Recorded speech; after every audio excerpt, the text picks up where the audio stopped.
तो गेला चंद्रभागेच्या तीरी ग चंद्रभागेच्या तीरी आणिले चंदनाची उटी ग चंदनाची उटी आणिली चंदनाची उटी ग चंदनाची उटी आणिली चंदनाची उटी ग चंदनाची उटी आणिली चंदनाची उटी ग चंदनाची उटी देवदेला शाने भूकला ग कशाने रामकृष्ण हरी माऊली. आपण चंद्रभागेमध्ये स्नान करण्यासाठी आलोय आणि आता स्नान करून झाल्यानंतर पंढरीच्या पांडुरंगाचं दर्शन घेण्यासाठी जाणार आहे. तर चला आपण थोडीशी म्हणजे स्नान चंद्रभागेमध्ये करताना तुम्हाला दाखवतो आणि त्यानंतर विठुरायाचं दर्शन घेण्यासाठी आपण जाणार आहे.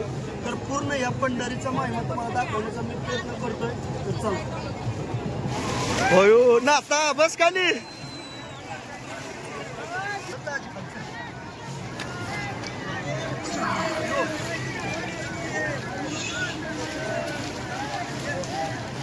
बोला दाजी. तर मित्रांनो, पंढरीच्या पांडुरंगाच्या या चंद्रभागेमध्ये आपण स्नान करतोय आणि सुंदर अशी स्नान झाली या. तर आता या अशा प्रकारे चंद्रभागेत आणि महत्वाचं म्हणजे ही आपली आषाढी एकादश नाही का. तर खरंच म्हणजे या दिवशी आपण चंद्रभागेमध्ये स्नान करणं म्हणजे खरंच आपलं भाग्याचं काम आहे.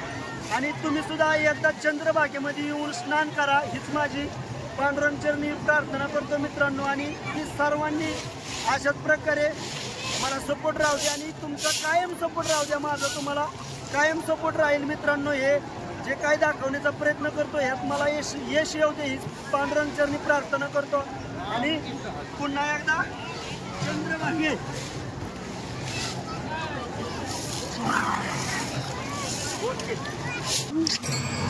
तर आषाढी वारी देहू ते पंढरपूर आणि आळंदी ते पंढरपूर आणि बऱ्याच संतांची मुक्ताबाई असेल, सोपान काका असेल, बऱ्याच संतांची म्हणजे लाखो संतांची पालख्या मित्रांनो या पंढरपुरामध्ये येऊन ठेपतात. तर आषाढी एकादशीला आणि चंद्रभागेमध्ये स्नान करून आपण आता निघालोय पंढरीच्या पांडुरंगाचं दर्शन घ्यायला. त्याच्या अगोदर आपण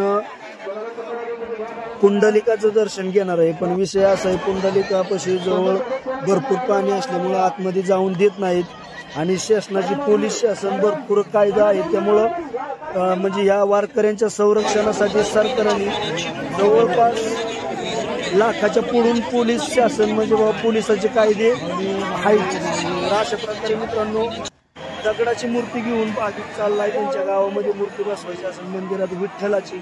सुंदर असं आपण पांडुरंगाच्या दर्शनासाठी चाललोय. तर आता मुख्य द्वारातून वर निघालोय आणि आम्हाला पुंडलिकापासूनच म्हणजे चंद्रभागेमधूनच नंबर लागलं होतं की बाबा नामदेव पायरीपर्यंत जायला. चंद्रभागेतनं वर निघालो आणि अहिल्यादेवी मंदिरात जवळ आल्यानंतर म्हणजे मुख आपल्या नामदेव पायरीच्या समोरासमोर मित्रांनो ही ज्ञानेश्वर माऊलींची पालखी रथ हा प्रदक्षिणा घालत होता. तर माऊलींचं दर्शन झालं. तिथूनच पुढं आता हे पुढं दिसतंय आपण नामदेव पायरीपाशी जाणार आहे मित्रांनो. तर सुंदर असं प्रदक्षिणा घालणार आहे आणि चरण दर्शन, मुख दर्शन आणि ही प्रदक्षिणा अशा 3 प्रकारची दर्शने होतात. तर या विठ्ठलाच्या मंदिराला प्रदक्षिणा घालण्यासाठी मित्रांनो 3 तास गेली. ते मग मला विचार करा मुख दर्शनासाठी किती टाइम लागेल आणि चरण दर्शनासाठी किती लागेल. तर आम्ही पाठीमागं दर्शन घेतलं. अकलूजमध्ये आपली पालखी सोहळा आला होता, दिंडी आल्या होत्या त्यावेळेस घेतलं. तर त्या टायमाला आलो होतो. त्या टायमाला आमचे कंप्लीट 8 तास गेले.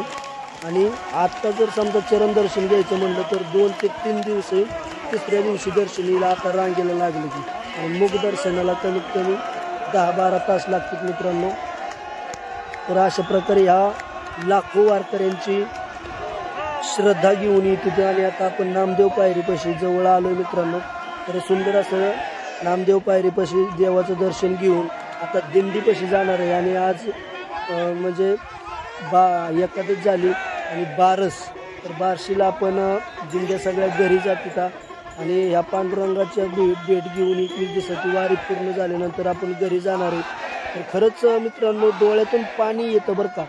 तर हे डोळ्यातून पाणी काय येतं हे चला नेमका विषय काय आहे ते पाहूया. चला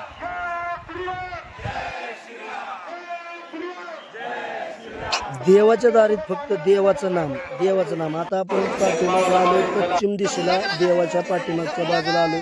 तर चला आपण दिंडीपाशी जाणार आहे. तर या अशा प्रकारे भाविकांची गर्दी आणि म्हणजे पश्चिमेस मंदिराच्या पश्चिमेस छत्रपती शिवाजी महाराज चौक आहे. चौकापासून आपला कराड नाक्याजवळ आहे. तर देवाचं दर्शन घेऊन आपण आता दिंडी जवळ आलो आणि बुका लावून आता दिंड्या म्हणजे आपले वारकरी ज्याच्या त्याच्या घरी जाणार आहेत. आणि पांडुरंग आज आम्ही राहणार आणि उद्या पांडुरंग राहणार. मित्रांनो आपोआप डोळ्यातून पाणी येतं. हे दृश्य नक्की पहा.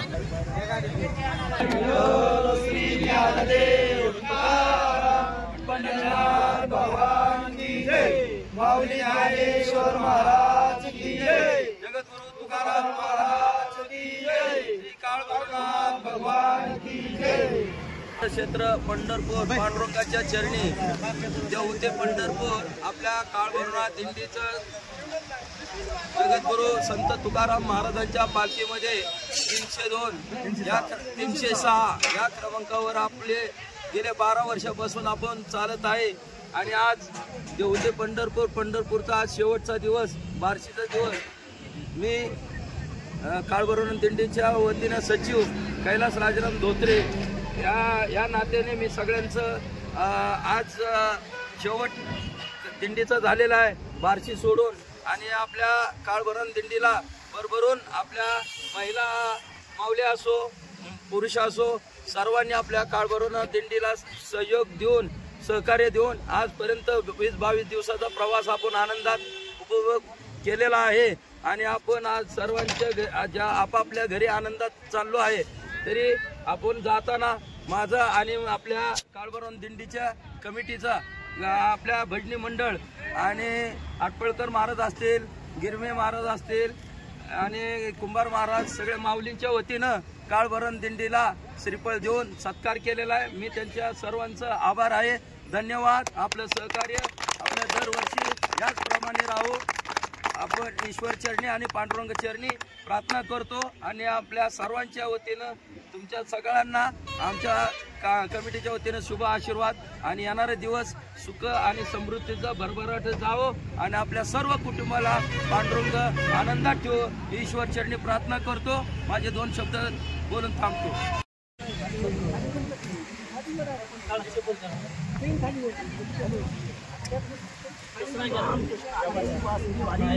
पांडुरंग आनंदाचा क्षण आहे.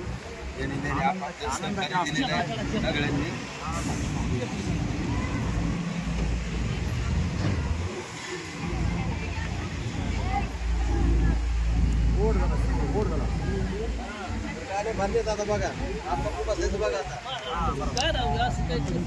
अण्णा काय वाटतंय नेमकं तुम्हाला? म्हणजे डोळ्यातून तुमच्या पाणी आलं. आनंद अश्रू खरंच म्हणजे मला सुद्धा बोलता येईल. तर असू द्या, सर्वांनी अगदी सुखात राहा आणि पुढल्या वर्षी सर्वांनी या बरं का आपल्या या पंढरीच्या वारीसाठी. माऊली